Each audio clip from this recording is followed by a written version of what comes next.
नमस्कार दोस्तों, कैसे आप? अच्छे होंगे, स्वस्थ होंगे, मस्त होंगे, व्यस्त होंगे। और मैं भी अच्छा हूँ, स्वस्थ हूँ और मस्त हूँ। दिन के बज गए 1:30। तो मैंने आज 2-3-4 दिन से ब्लॉग नहीं बनाया था, इसलिए नहीं बना पाया था कि मैं काफ़ी बिजी था। और बिजी क्या था, मैं ये आप लोगों को दिखाता हूँ। 1:30 बज गए, अभी हम लोगों ने खाना वाना भी कुछ नहीं खाया, तो मैंने कहा कि आप क्यों ना एक ब्लॉग बना दिया जाए आप लोगों के बीच। तो दोस्तों, मैंने कर रहा हूँ मकान शिफ्ट। तो आज 4 दिन हो गए सामान भरते भरते भरते, ये दिखाता हूँ। तो अभी ये मैंने ऑप्शनल रखा हुआ है सामान, क्योंकि इसके बाद मकान तोड़ के हम लोग दूसरा नया मकान बनाएंगे। तो उससे पहले एक गौशाला था, गौशाला को मैंने रंगाई पुताई करवा दी थी और गाय माता को बेच दी और बकरी के लिए दूसरा बना दिया। तो अब ये हमारा सैंडिंग वैंडिंग ऐसा पड़ा हुआ है। अभी ये ऐसे तितर बितर सामान, इतना सामान हो जाता है, क्या बताएं क्या बताएं क्या बताएं क्या बताएं, कहाँ डालें कहाँ रखें।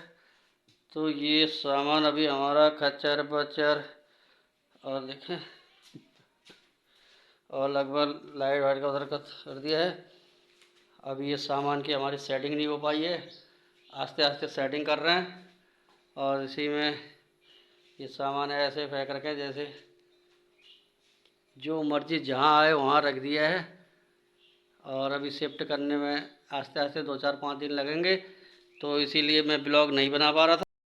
अब लगभग मेरा सामान आ चुका है, मेरे सारे कमरे खाली हो चुके हैं और सामान देखो इतना है, कहाँ डालूँगा क्या करूँगा। सोच रहा हूँ कि यार अब ये खचर बचर चीज़ों कबाड़ को दे दी जाए, तो अंदर संभालने से कोई फ़ायदा नहीं, ये छिपा रखा है। और ये तो अब हर आइटम चाहने वाला है, जैसे सुप्पा हो गया, ये पानी का कैंपर हो गया, मोबाइल का स्टैंड हो गया, ये ढोलक हो गई। अब क्या बेचूं क्या न बेचूं, ये कूड़ा कबाड़ा है। बस मारने वाली मशीन है, दवा डालने वाली। तो अब मेरे ये इकट्ठे भर रखे हैं सामान के। अब क्या रखूं क्या बेचूं। और ये मेरे पिताजी की देन है, फोला पुश्तैनी। अभी समझ में नहीं आ रहा कि मैं क्या करूंगा क्या नहीं करूंगा। ये टेबल पड़ी है, अभी ये सारा सामान बिखरा पड़ा है। अभी 1-2 दिन और लगेंगे। और दोस्तों, ये मैंने गौशाले को तब्दील कर दिया है अभी थोड़ा रहने लायक।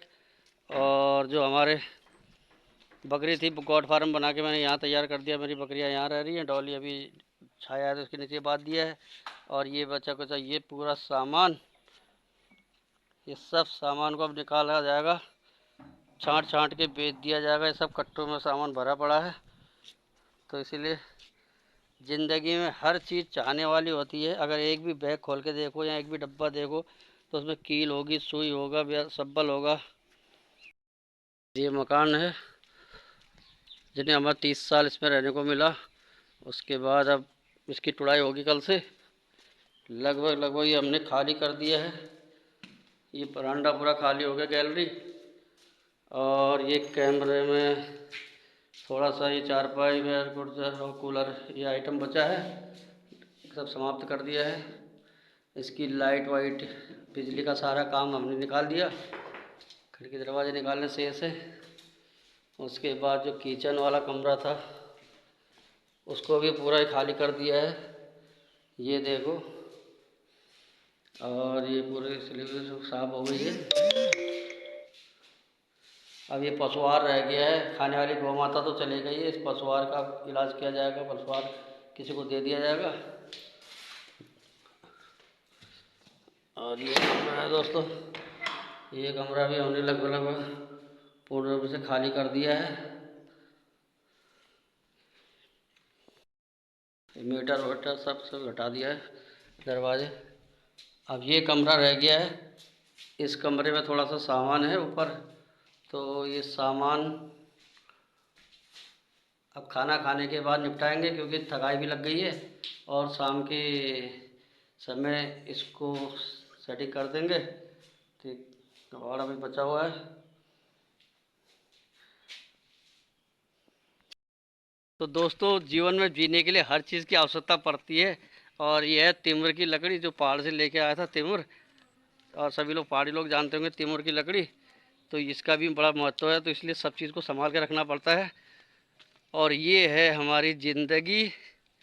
और ज़िंदगी में एक छोटी सी सुई से लेके सब्बल, कील से लेके कांटा, सभी चीज़ चाहिए। तो दोस्तों फिर मिलते हैं नेक्स्ट ब्लॉग में, तब तक बने रहें मेरे फेसबुक पेज सूरज चंद जी में। और फिर मिलते हैं, तब तक के लिए बाय बाय, जय श्री राम।